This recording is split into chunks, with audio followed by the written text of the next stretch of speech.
My name is Ryland, and today I'm going to show you how to turn a pallet like this one next to me into a garden box of your very own that you can put out on your patio or on your roof or wherever you want to put it. So it's very cheap and easy way to make a garden box. So if I can do it, so can you. Now these are all the tools you need to complete this garden box project, and it would be a lot easier if you have some power tools, a drill, circular saw, but all you really need is some eye protection, gloves, a flat bar for pulling the pallet apart, a handsaw for making your cuts, a hammer for pounding in nails and pulling the pallet apart, and a measuring tape. I chose a pallet for this project because they are fairly inexpensive. Sometimes you can even find them for free. And it's a great way to recycle material that would otherwise get thrown in the trash. When it comes to materials, you don't have to buy anything else other than screws and nails, and since all the wood pieces are pretty much the same length, you don't have to spend much time cutting and measuring pieces. You can also use pieces of dimensional lumber or get creative with an old bookshelf, but then you may need to spend more time measuring and cutting. If you do decide to use a pallet, make sure it is heat treated. You can tell a pallet is heat treated because it will have a stamp on the side with an HT on it. And this is important because other pallets are treated with chemicals that can leach into your soil and into your plants, making them unsafe to eat. So keep an eye out for that stamp. The first thing I did was pull the pallet apart. I used a hammer to wedge the flat bar between the boards right where the nails are. I'm carefully loosening the boards and being careful not to break any pieces. If you do end up breaking a piece or two, you should be okay. You can use those pieces later. As you can see here, I had a little bit of trouble getting those boards out. If you can get a hold of a tool called a pallet splitter, it may make this part go a bit faster. Once I had the boards separated, some of the nails were still in the ends. So I used my hammer to pound the nails through, and I used the claw to pull them out. Now that I have all the pieces prepped and ready to go, I used one of the busted pieces as support for the sides of the box. I used 3 of the slimmer pieces stacked on top of each other to make the height of the box about 12 inches. Most garden beds are about 6 to 12 inches high. In general, the worse the underlying soil is, the deeper you want the bed to be. If your box is not going to be on top of soil, you want it to be at least 12 inches high. I used a pencil to roughly mark where I'm going to cut the board. It doesn't have to be perfect, it just has to cover all 3 of the boards. Behind the scenes, I used a handsaw to cut this chunk of board out, and then I used nails to attach them to the outside boards. You probably want to use at least 2 nails for each board. As you can see here, I have both of my longer sides finished. I used the scrap pieces to nail the sides together.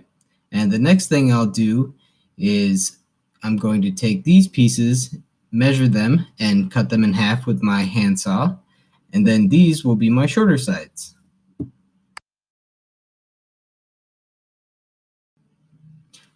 I have my tape measure out here to see how long these were exactly, so I can make sure I have even cuts.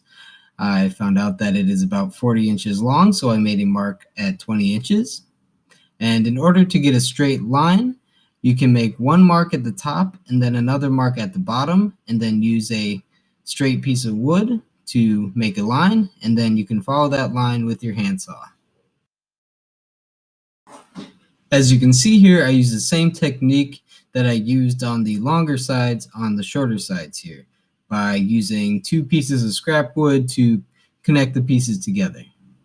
The next thing I have to do here is connect the sides together. As you can see, the boards are pretty thin and it would be pretty hard to nail these pieces together by themselves.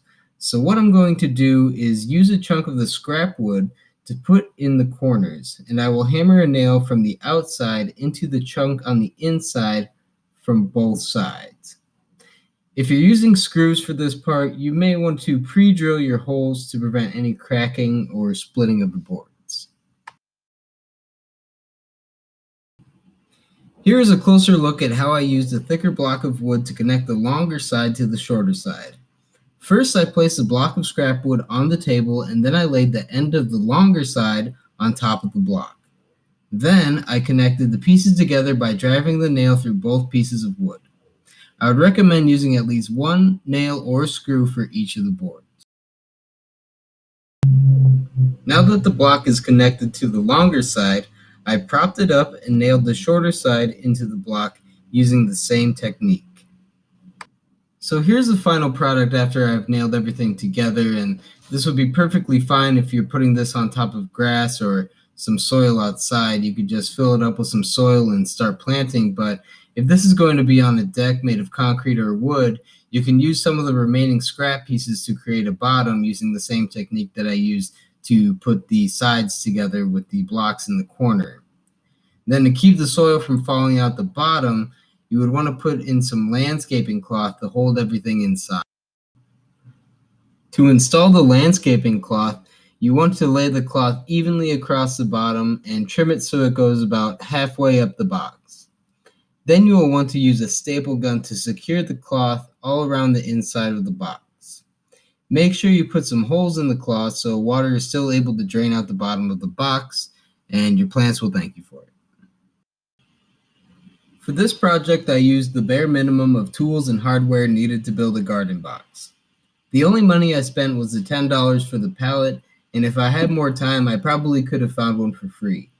In hindsight, it will probably be a lot easier and less time consuming if you have access to an electric circular saw, a pallet splitter, a drill, and driver, and it will probably be a lot sturdier if you use screws instead of nails. I was able to finish this box in a few hours, so it's a great weekend or afternoon project. It's not the prettiest box, but I do kind of like the rugged look. I'm not trying to win any beauty contests, I'm just trying to grow some strawberries. I'm not a woodworking expert by any means, and like I said before, if I can do it, so can you. Thank you for watching, and happy planting.